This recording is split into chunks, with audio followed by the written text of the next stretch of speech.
vamos testar na prática a formação da imagem nos espelhos esféricos côncavos e convexos. Para isto, vá rapidamente até sua cozinha e pegue uma colher. Quando você olhar no lado de dentro da colher, você tem a formação da imagem no espelho esférico côncavo. Quando você girar a colher e olhar, você terá a formação da imagem no espelho convexo. Vamos ver as duas situações agora. Aqui nós temos a situação do espelho côncavo. Pegamos então uma colher. Nesta imagem eu estou usando uma colher colorida para que fique mais visível aqui no vídeo. Mas você vai pegar uma colher na cozinha, aquela colher que for mais brilhosa, aquela que tiver mais brilho, aquela colher a mais nova que tiver lá, que tiver bastante brilho, para que ela dê uma reflexão boa, para você enxergar a sua imagem dentro da colher. Então observe aqui do lado que quando você olha no lado interno da colher, você tem um espelho côncavo. O espelho côncavo, nós já sabemos que a imagem dele formada depende da distância do objeto e a posição do observador, como qualquer espelho. Nesse caso do espelho côncavo, a colher, nós vamos utilizar o seguinte: as duas primeiras regras que a gente mais usa para resolver os exercícios dos espelhos esféricos. Aqui do ladinho aqui embaixo, né, você vai ver ali em azul, o quadradinho azul, com as duas regras. Todo raio de luz que incidir paralelo ao eixo principal reflete passando pelo foco. E o raio de luz que incidir passando pelo foco reflete paralelo ao eixo principal.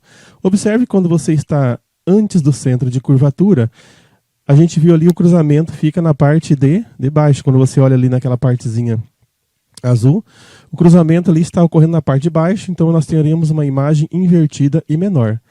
É isso que vai ocorrer quando você olha para uma colher. Vamos analisar a nossa imagem dentro da colher então. Vamos lá. Ali eu tenho o eixo principal da colher. Agora, nós temos aqui a primeira regra. Todo raio de luz que incidir paralelo ao eixo principal reflete passando pelo foco. Então o raio de luz veio paralelo ao eixo principal da colher, refletiu passando pelo foco da colher. O raio de luz que incidir passando pelo foco, ele vai refletir paralelo ao eixo principal e vai embora. Dessa forma, aonde que ocorreu o cruzamento das linhas de raios que saem da colher? Veja bem, observem que o cruzamento está na frente da colher, não está no fundo. O que você conclui então? Que a imagem formada ela começa no eixo principal e vem até o cruzamento. Nós temos então uma imagem ali, ó, que está fora da colher. Se ela está fora da colher, ela é uma imagem real, certo? Uma imagem real. Essa imagem, ela está direita ou está invertida em relação ao seu corpo? Se você observar bem ali, essa imagem está invertida. E ela é maior ou menor que o seu corpo? Ela é bem menor que o seu corpo. Então, quais as características da imagem formada na colher?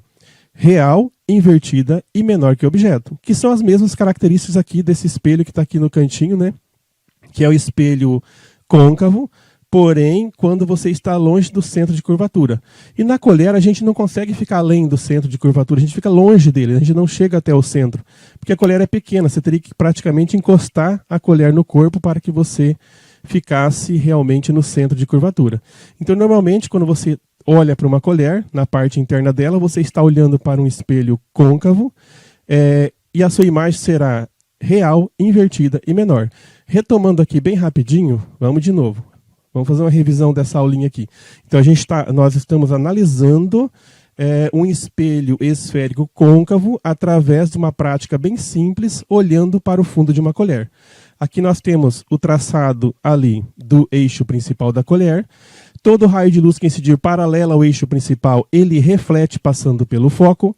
Todo raio de luz que incidir passando pelo foco reflete paralelo ao eixo principal. Portanto, a imagem formada vai ser esta imagem aqui, invertida, né? Uma imagem real, invertida e bem menor que o objeto, certo?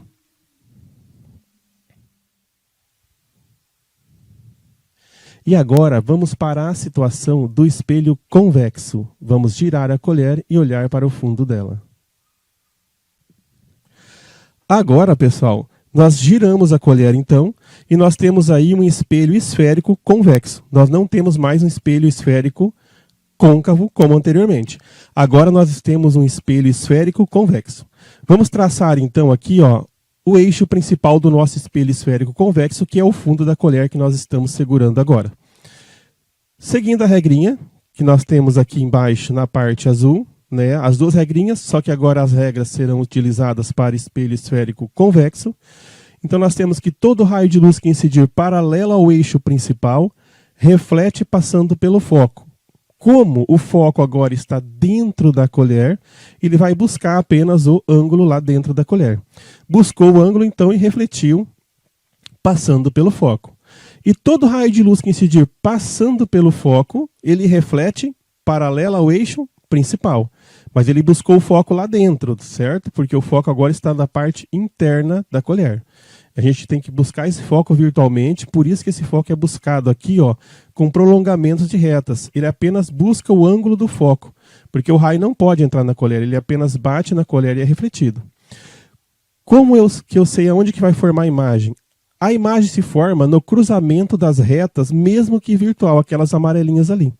Então a imagem formada foi uma imagem bem menor do que o objeto, certo?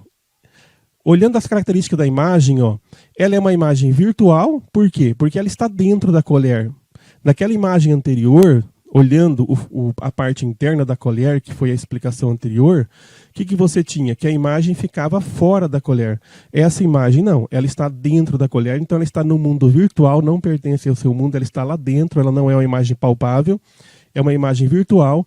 Ela é direita porque ela está de pé. Na experiência anterior, a imagem ficou invertida, né? Essa aqui ela mantém-se à direita e ela é bem menor do que o objeto, que é o nosso corpo. Ela é bem pequena, certo? Então o que nós temos como característica da imagem olhando para o fundo da colher? Uma imagem virtual, uma imagem direita e menor do que o objeto. Isso é interessante que para o espelho esférico convexo não existe outras características. Não existem outras características. As características da imagem do espelho esférico convexo sempre serão estas: virtual, direita e menor que o objeto. Por mais que você esteja longe ou perto de um espelho desse, não importa a distância, sempre será virtual, sempre será direita e sempre será menor que o objeto. A imagem muda muito com relação ao espelho esférico côncavo, mas a colher virada aqui é um espelho esférico convexo. Retomando bem rapidinho então a nossa dedução aqui, ó, traçamos o eixo principal do nosso espelho, que é o fundo da colher. Aí nós inserimos a primeira regra, que é todo raio de luz que incidir paralelo a esse eixo reflete passando pelo foco, mas o foco estava lá dentro, então ele apenas buscou o ângulo. Todo raio de luz que incidir passando pelo foco volta paralelo, mas ele buscou o ângulo lá, né? Ó, pegou um ângulo lá dentro. A imagem formada, como as duas setinhas que saem jamais vão se encontrar, a gente vai ter que pegar o prolongamento virtual para formar a imagem. O prolongamento amarelinho que está dentro do espelho. A imagem formada vai ser a setinha verde aqui, bem pequena. Aí nós temos então as características da imagem formada no fundo da colher, que é um espelho esférico convexo. As características são virtual, porque fica dentro do espelho, direita, porque está na mesma posição que o objeto, né? O objeto e a imagem ficaram voltados para cima, e menor que o objeto, porque ela é bem menorzinha do que o objeto. Espero que tenham conseguido entender o nosso experimento, mesmo que você não tenha um espelho esférico em casa, observando a colher, você vai ter um parâmetro muito bom para sentir, para perceber a formação de imagem nos espelhos esféricos côncavos e convexos.